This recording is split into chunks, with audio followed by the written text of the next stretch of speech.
Hello everyone and welcome back to another video here on the channel.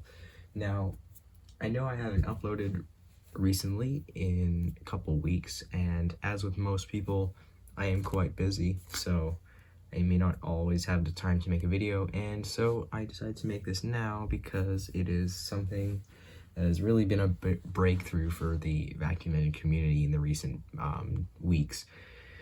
So, yeah, what we're going to be doing today is reviewing, yet again, another fatal flaw of my previous Supercharged idea.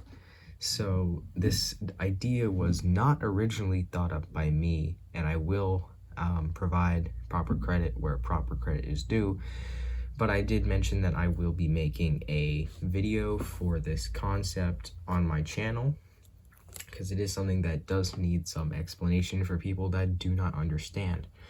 So, to start off, we have the old design here, which is obviously flywheel-driven turbine, which shoves more air into the engine. Now, here is where the flaw is. So, the problem with physics, if you know what I mean, is that air will always take the path of least resistance. Therefore, the air will be leaving the cylinder before the piston goes up. So, with the extra air that's being shoved into the engine during the exhaust stroke, we actually get reduced efficiency because when the power stroke comes back around, the vacuum also has to suck up that extra air, meaning that we have less efficiency. And this has caused many engines, including my own, which I have tried to not even start at all, if not have significantly lower RPM, not just due to the friction of the flywheel pulley. We've also determined that flywheel-driven stuff isn't the most efficient too, because it is not the best friction-efficient way to transfer the energy to the turbine.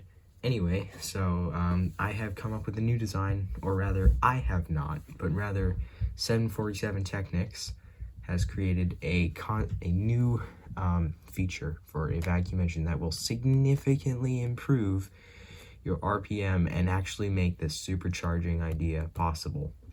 So without any further ado, I will show you 747Technics video about his boosted concept, and I will go into depth describing how he did that and what he did in order to create that boost. So yeah, let's get into it.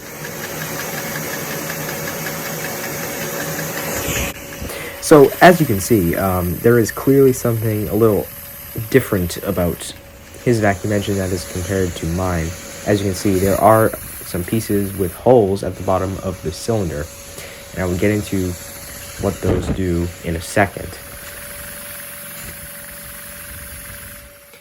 So guys, you may be wondering how that is possible, and yes, the footage that you just saw is 100% real.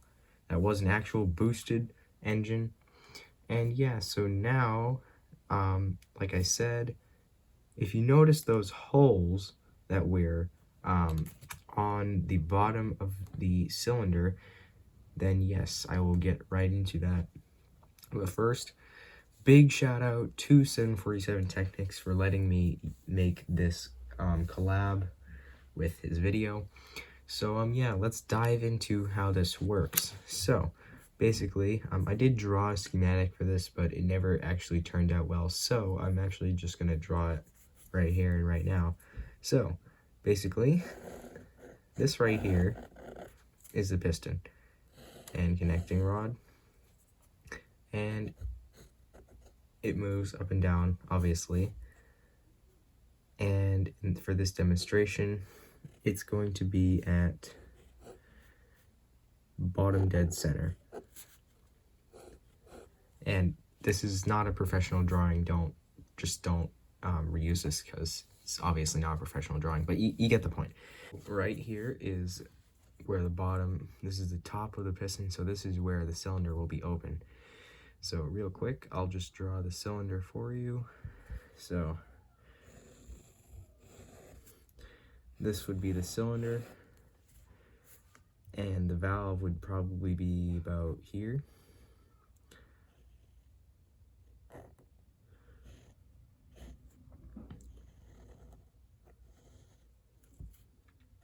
And again, this is not a professional drawing, so don't like take this seriously. So obviously, when the valve is down, it actually takes the air in from the external forces. So basically, it pushes the air into the cylinder, forcing the piston down.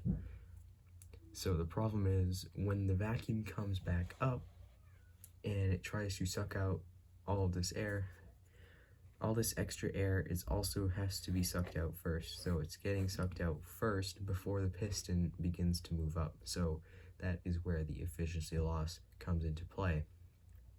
So as you saw in the video, we actually had holes, pieces with holes, so that when the piston gets to bottom dead center, all this extra air goes, and we're just going to pretend that this is the hole right here.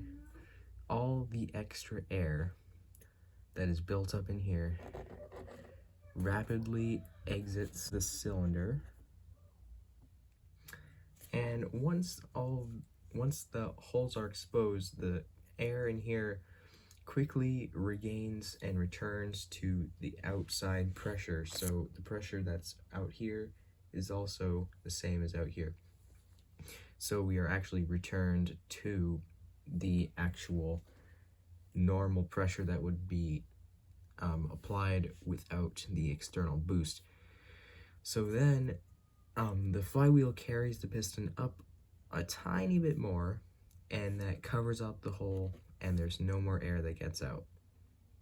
And at this point, it has normal air amounts, so you still maximize efficiency with this design.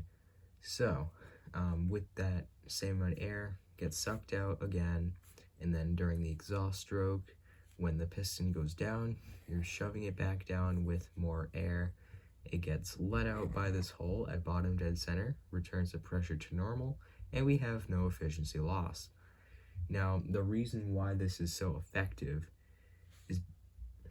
is because compared to the old design, which I came up with, it is actually more efficient, like I said, because it gets rid of all the extra air, which is actually sucked out before the piston starts moving up, which is the reason why actually doing this without the hole would decrease efficiency. So yeah, I will be making an engine like this soon, and the method in which that you shove the air back in is really up to you.